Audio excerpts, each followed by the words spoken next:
unions the same? Well, all Canadian unions have the same goal, to maintain and improve the working conditions of their members.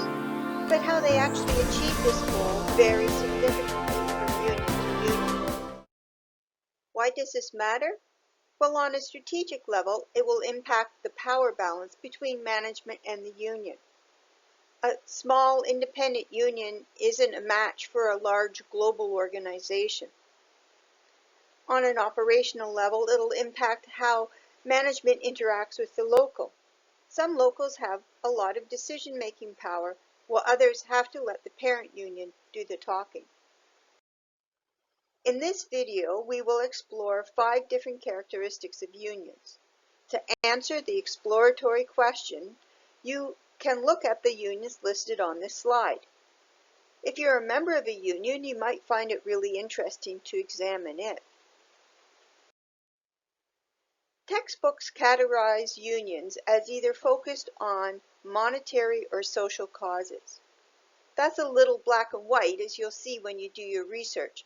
But what is the difference between these focuses? A union focused on monetary issues will put economic benefits first. They are about the money. A good negotiation result includes increases to wages and benefits.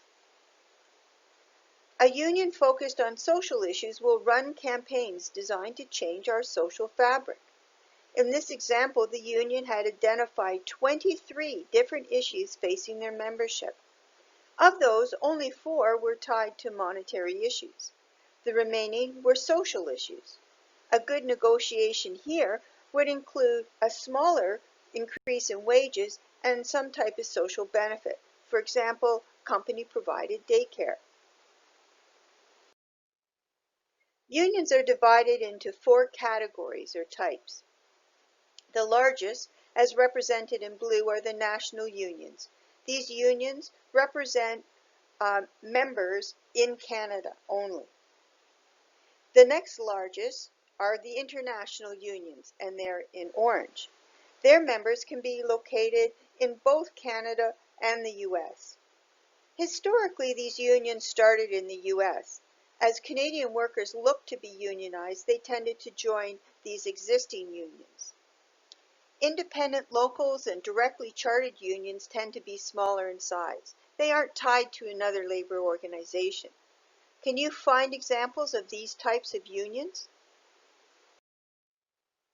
There is power in numbers, and that's why many unionized workers belong to large unions. 46% of Canadian unionized workers belong to one of 8 unions. But there are a total of 776 unions in Canada.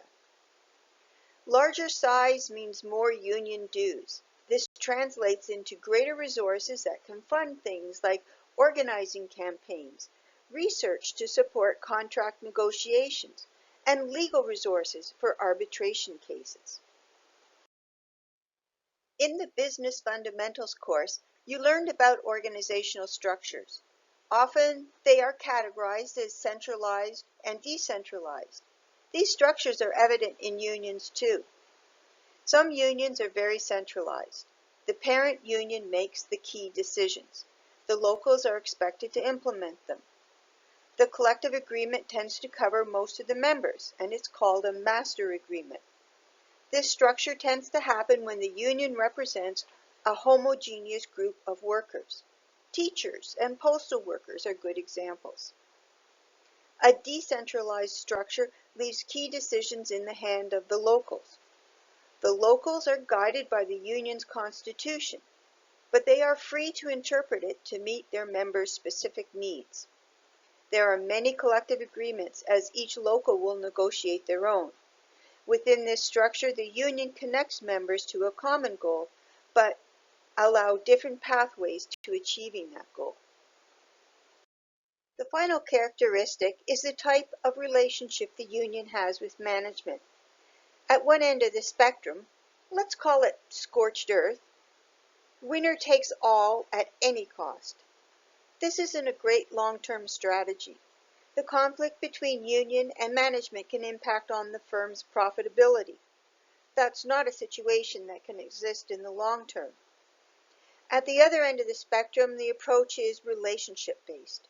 This requires a win-win approach to problem solving, time, and trust.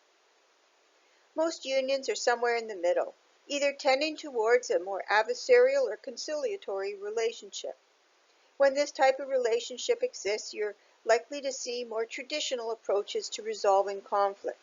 For example, distributive bargaining would be used in negotiations. Use the resources posted on this page to explore different unions and their structures. If you have a resource that you think would help others, post it on Slack. I'm looking forward to seeing what you discover.